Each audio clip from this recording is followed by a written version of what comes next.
Okay. So, Justin, I just have a few questions here. It's 5 in total. It's pertaining to your sustainable diets initiative. So WWF has a list of initiatives, but my focus today is sustainable diets, as I said. So what people eat is the single biggest determinant of both planetary and human health worldwide. How can a change in one's diet impact climate change and environmental issues?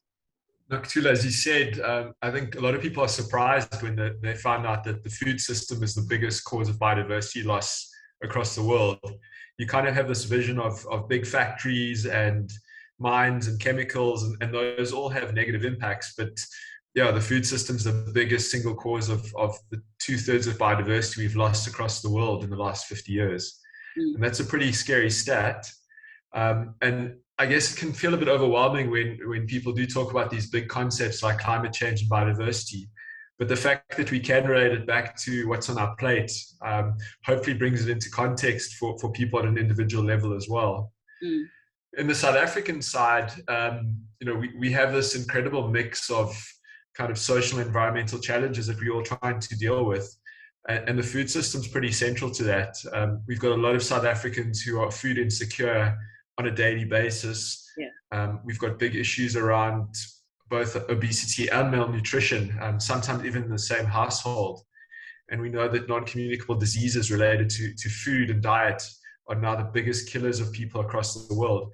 So, it really is about trying to shift some of the decision making to have a positive impact for people's own health and own kind of context, as well as from an environmental perspective. We've got this really complex food system where we get lots of ingredients from all over the world, and we don't often realize, who and what has been harmed potentially in the way that those have been farmed. So, a lot of the different crops are causing deforestation across the world, and that's something we really need to stop if we want to deal with both biodiversity and climate change risks. Mm. Also, I guess. Yes, sorry, you can carry on. Sorry. I guess some of the sort of simple things, we know that kind of meat production is one of the biggest kind of causes of biodiversity loss and also has a very big climate impact. So we're not telling every single person that they need to be vegetarian or vegan necessarily, but having a little bit less meat within their diet can be one quite big shift in terms of less environmental impacts. Yeah. It's also, an issue that across the world, we obviously see, kind of middle class growth in big parts of the world.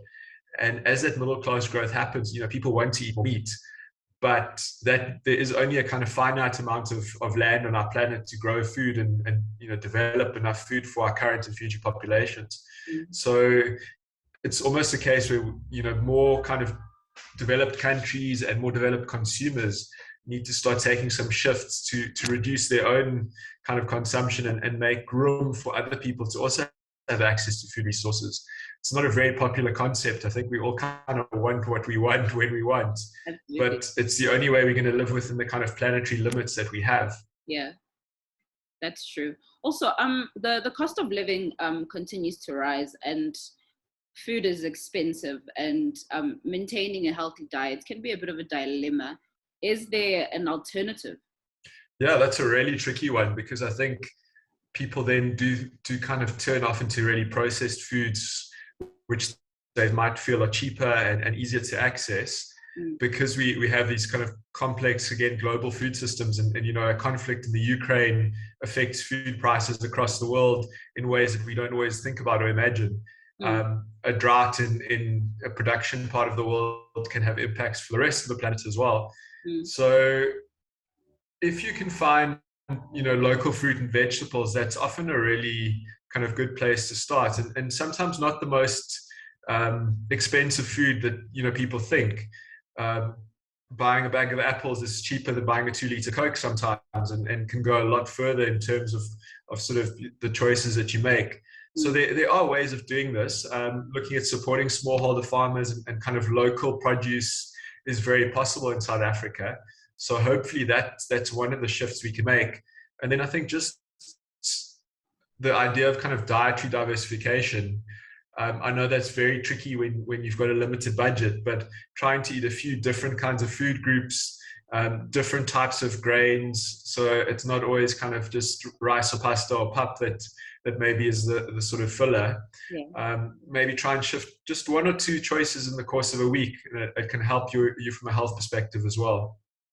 That's quite insightful. It's also going to help me personally. So as the WWF use knowledge and new research to influence the concept of sustainable diets to promote one that is land, water, energy, and people appropriate, how is that done? It's really trying to work with all kind of aspects of and all the different people involved in the food system. So we work a lot with the farming communities around some of the key commodities and crops that they grow, try and make sure that they're done in a much more sustainable way in terms of kind of water efficiency, in terms of looking at soil health issues, and then working with kind of consumers as well in terms of knowing that they have real leverage and influence. The more people who ask where their food comes from, whether it's at a restaurant or a retailer or another shop, that's a really powerful place that you can start making impact as well. And then we try and kind of really do research across what are the key risks and key opportunities for the food sector. So we did an agri-facts and futures report a few years ago for the South African food system, and it's one we hopefully will update in the next year or two again. We've also done a lot of research into another critical issue in this conversation, which is food waste. So at a very simple level, about a third of all food across the world is wasted on a daily basis. And that's kind of criminal if you think how many people don't have access to food and how limited we are in terms of trying to feed our global population. Sometimes it happens at the agricultural side. So if there's not good farming practices or kind of good refrigeration and storage practices, food can go to waste on farms. Sometimes it's through the retail or the foods, this kind of shop system, all the way through to consumers. I don't think South African consumers generally throw away good food. If it's not in your own family, you normally have somebody in your broader community or network that you'd want to try and give that food to. But we have these horrible pictures, like on American TV where people have half-eaten plates and kind of throw food away. So, thinking about food storage, about how to use leftovers, how to plan your shopping and your meals, it sounds like a luxury, but it's a really good way of making sure you don't waste food and don't waste money at the same time. Absolutely. And what have been some of the highs and lows with this initiative specifically? I think we've seen, such amazing enthusiasm from a lot of the agricultural community around sustainability issues, because a lot of the farmers are very passionate about the land. They want, to work and operate for their kids and their kids' kids and sort of keep it going for future generations. So they're often very positive about trying to protect the biodiversity and the kind of soils and waters that make it possible for them to grow food. And we've seen big shifts in sectors like wine and dairy and fruits and sugar and others around those processes. So I think that's been a real positive for us. I think it's often difficult to have these conversations with consumers in a country like South Africa, where we've got so many different challenges. When somebody's not sure where their next meal is coming from, it's not the easiest thing to tell them that they need to make a sustainable food choice. That's not realistic necessarily. But we do have this sort of set of upper income consumers in this country who behave in the same way as Americans or Europeans to some degree with their kind of consumption behavior. So if they're the ones who are using the most, if we can get them to change behavior, hopefully it sort of improves the system all the way through. So I think that's an area that we really want to keep focusing on and keep creating awareness around.